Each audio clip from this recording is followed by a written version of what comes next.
Hello guys, Jay Nolson here once again. It's 7 o'clock in the morning. Well, technically it's just turned 8, but I wanted to make this video because I saw some news last night which I thought was pretty interesting, and it concerns English teachers in Japan. And it's about actually ALTs, assistant language teachers, going on strike, which is, something that's happening more and more. But the working conditions are actually really interesting and not in a positive way. So today's news article, and I actually recorded another news video, but I wanted to get this one out first because it sounds more interesting. But I'm going to link to a Japanese article, which is actually from Yahoo News. And it talks about, so the title of the news article, sorry, if I look a bit weird, I'm not professional, but if you're just listening to this and you won't see my eyes being weird, Kyoto no Koko, which means ALTs within Kyoto. ALT ga mukigen strike. So mukigen means like no limits, like no end decided. Gekyu, which is monthly salary. Bonus gengaku, so bonus is obviously bonus, but gengaku means lowering of the money. 派遣会社が低賃金で働かせ続けている. So it means the 派遣会社 is like the dispatch companies. So 派遣 is literally like dispatch. A company will hire somebody and send them somewhere else. It's quite common for Japanese people, not super common, but Japanese people will also work 派遣, which means they register with a company, and then that company will receive money from another company to send that employee there, but they're not actually technically employed by that company. The money, so if they're paid a salary of like 250,000, the company will pay the dispatch company maybe 350,000, pay the salary, health insurance, all of that stuff, and then they keep the rest as profit. So, yeah, it talks about how there are 7 ALTs who have gone on strike within the Kyoto prefecture. And there are unions now in Japan. I mean, there have been for a while, but it's getting easier and easier to join unions and fight for your rights. But the thing is, just looking down into the article, it says they asked 7 people who work at the dispatch company Altia Central. So I guess that's the ALT company Altia. And what these companies, well, a lot of companies do, obviously, I think it's just a normal company thing, is they divide the country up into different parts. And different parts of the country will have a different company. So this is Altia Central, which I'm just going to look at the Altia's website. I'll just link to Altia's website. I'm just going to link all the sources that I used. So Altia's website includes Aichi, which is where Nagoya is, Nagano, Hyogo, Saga, Okayama, Mie, Osaka, Hiroshima, Shizuoka, Kyoto, Fukui, is it Wakayama? Wakayama.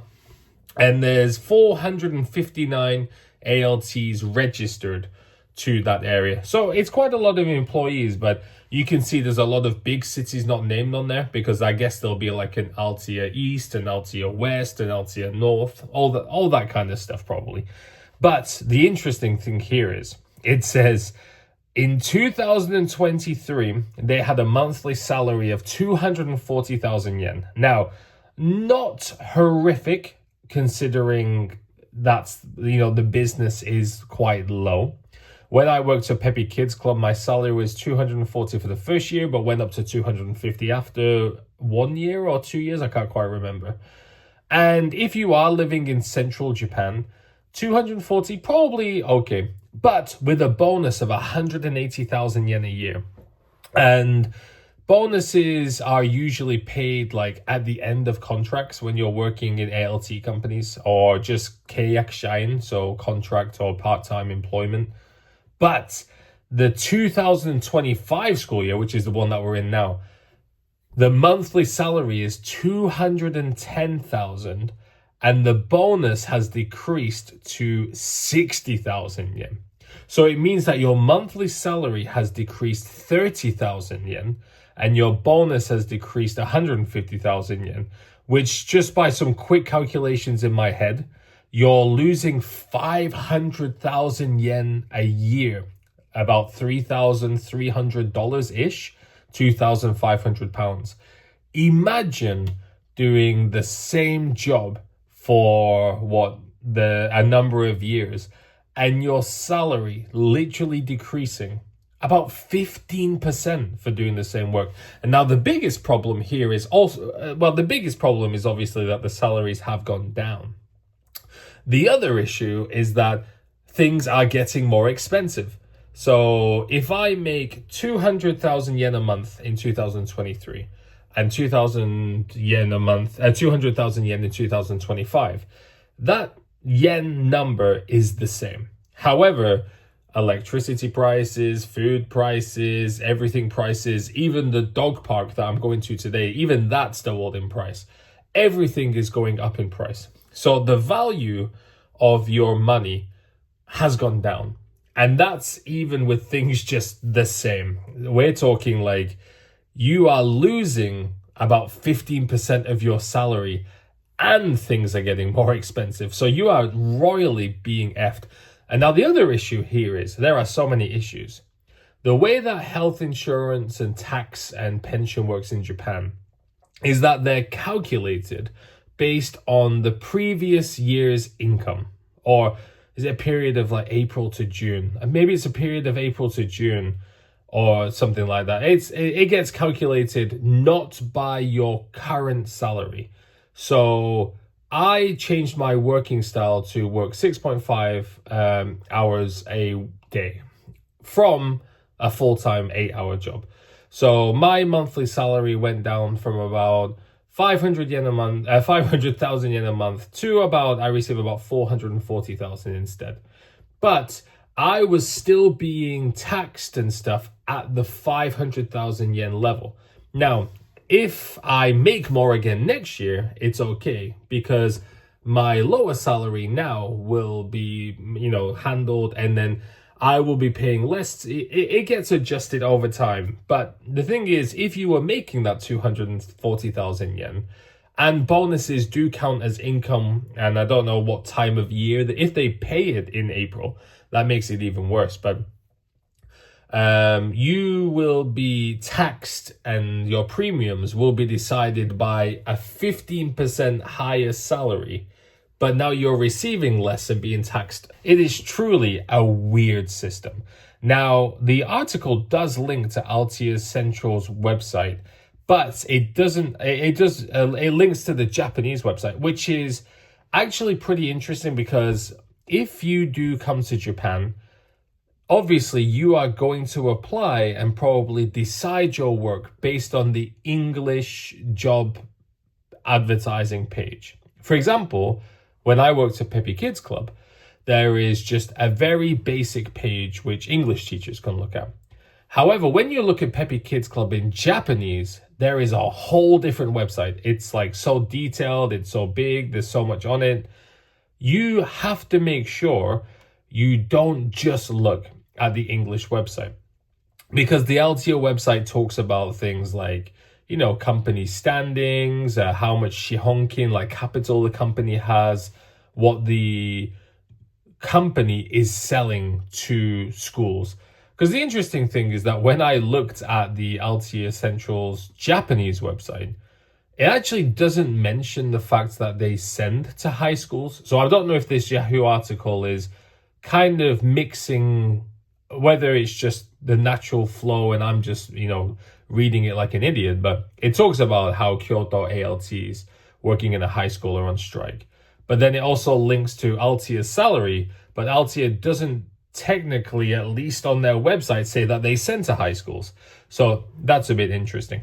So it's important to look at what the Japanese website is actually telling you, telling schools that you're going to do, because it says on the Altia Central's website, again, I'm going to link the website, Yochiens and Hoikuens, Kodomoens, so basically between 3 and 6, Shogakko, elementary school, Chugakko, middle school, and events, so ibento. And they talk about how the background of these teachers, they have got university degrees, they've got experience studying abroad. I guess it's not a checklist of all of them. Certifications such as TESOL and TEFL. I do wonder how many English teachers coming to Japan do actually have them. Japanese ability and Japanese time living in Japan for a length of time, which again, I'm pretty sure Altia does hire from abroad or hires newbies. So it's all interesting stuff. I'm not going to say too much because if I do sound a bit inflammatory about Altia, they will ruin my life. Well, I'm not. They might not ruin my life. Probably won't ruin my life. If they wanted to, they could ruin my life. And again, business is business. So of course, companies do want to make a profit. If a school pays, well, if you get sent to multiple schools, I guess it's even weirder. When I used to work at my previous company, I found out that one of the schools that I was at was paying my company about 30,000 yen a day to be there. But I was only receiving about 12,000, 13,000 yen a day. But on top of that, I was teaching additional lessons, which they were charging about 9,000 yen a month for. And I had about 23, 24 students in that school, which means they were receiving an extra 250,000 yen a month. But yet I still was only making about 12 to 13,000 yen a day. So you have to be very, very aware that you are an item and prop within a business. So the thing is with these kind of strikes is how effective is this strike going to be? Because at the end of the day, a lot of these employees are not full-time Seishain employees. Now, they are probably contract or part-time employees, which part-time technically is also contract, but depending on the hours. You are a contract or part-time employee, which means the company does have the right to end your contract at the end of the period if they're not looking to continue with your services. However, within a union, it makes it more complicated because if they think you're being let go for reasons such as going on strike, they could get in trouble. To be honest with you, and this is easier said than done, I don't know why somebody would fight so hard to get a 240,000 yen a month salary when you could get a job elsewhere and make more. It sounds easier said than done, but as I said, Peppy Kids Club pay 250,000 yen a month, and I would work about 3 or 4 hours a day. When I worked at Kogakusha, I was on 297,000 yen a month. When I first joined my company now, I was on 310,000 yen a month. And going on strike, making things very complicated, because you can't leave the company also. While if you're in a union and you decide to go on strike, you can't just then say, actually, I'm leaving, if they do decide to give you the money. It's quite, fight for the right to get a good salary, but also understand that this is really like a nothing job that anybody can do, unfortunately. You are an assistant language teacher and you have to value yourself more and go do something else. But anyway, what do you guys think? Again, I'm going to leave the articles in the link down below. I'll probably screenshot some parts of the article here. But thanks all for watching, guys, and I'll see you all next time.